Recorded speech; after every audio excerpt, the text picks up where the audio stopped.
Because you can't let no fear, no doubt, nobody's opinion, no excuse in your head stop you from doing what you need to do. We've got Sayal now as a stand-up defensive end, much like Garrett Thomas on the other side.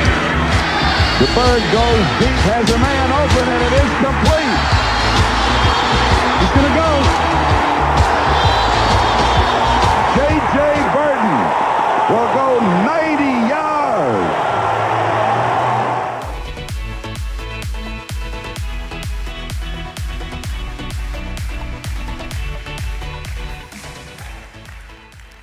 Why are you doing what you're doing? You need to know, because that's your driving force. That's the thing that's going to get you through the good days and those bad days when you have those wall-kicking moments. Because here's the point. When the why is strong enough, the process to get there is not a challenge. You'll do whatever it takes because the motivation is so strong. I can remember at times when I was playing in a game. Now, I was a wide receiver. My job was to catch the football. And there were times when they call X crackback. That's when I got to block the linebacker. And I'd look down and I'd see 260 pounds Junior Sayal, one of the best to ever play, 100 pounds bigger than me. Now, I don't have time to sit there and think about like, dang, look at Junior's arms. Look at his muscles in his neck. I think he got some muscles in his cheek. No, it was strap it up, go down there, and hit Junior, and I'd do that.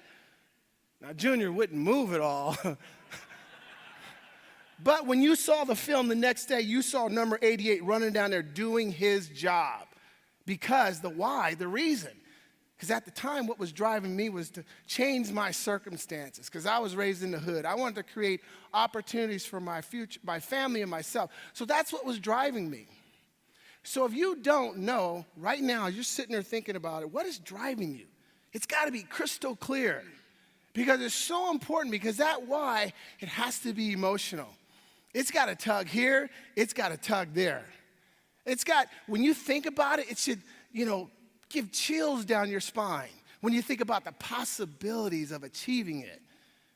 Because you can't let no fear, no doubt, nobody's opinion, no excuse in your head stop you from doing what you need to do. That's why you need to be crystal clear on it.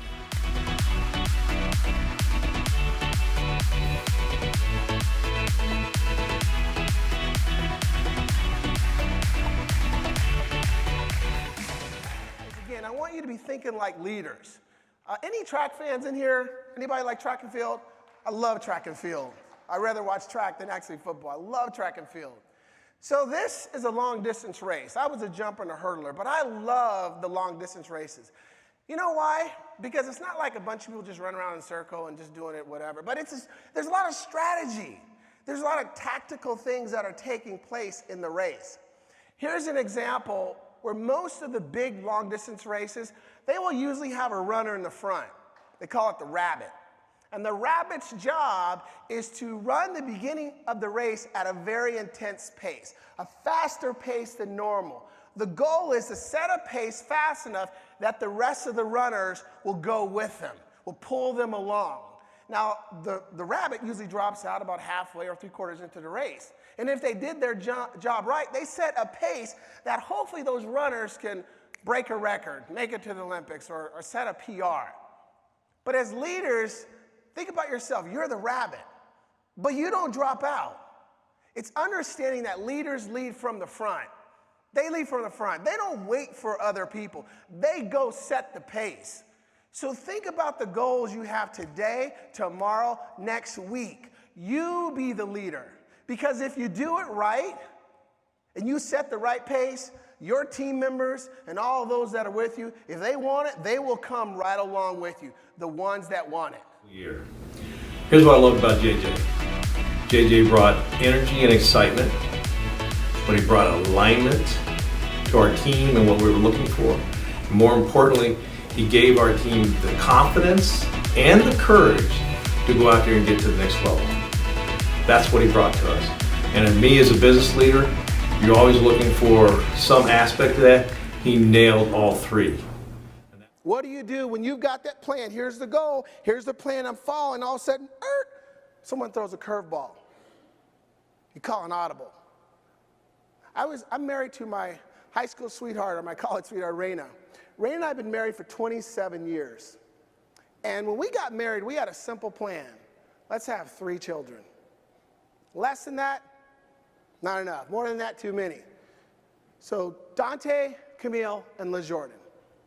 And by the way, remember when I was talking about your why? You got to reevaluate it from time to time because it'll change. All 3 of my children got married last year at different points during the year. February and 2 in May. So you know what my why was last year. You know what was driving me last year. So 10 years ago, I get a call from my nephew, Justin, in Tulsa, Oklahoma. Justin says, Uncle, there's craziness happening out here. You need to come check on us. So 24 hours later, I fly out to Tulsa. 24 hours later after that, I'm standing in a courthouse before a judge. And the judge says, Mr. Birden, we're going to take your 5 nieces and nephews, and we're going to put them in 5 separate foster homes.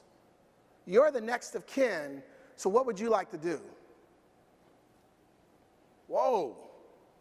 I just came to check on the kids. This wasn't part of the plan.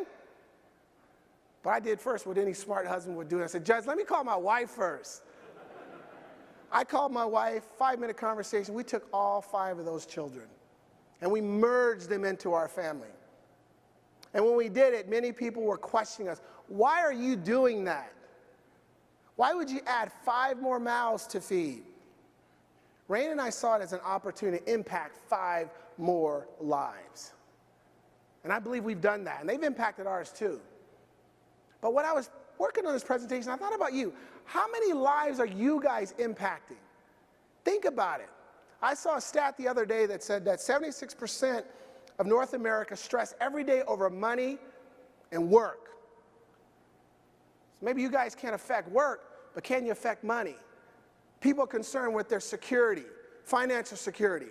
Are they going to have enough to retire, to send their kids to college? You guys impact that. Do you recognize the lives that you're changing every single day, and are you putting forth the effort to continue to do that?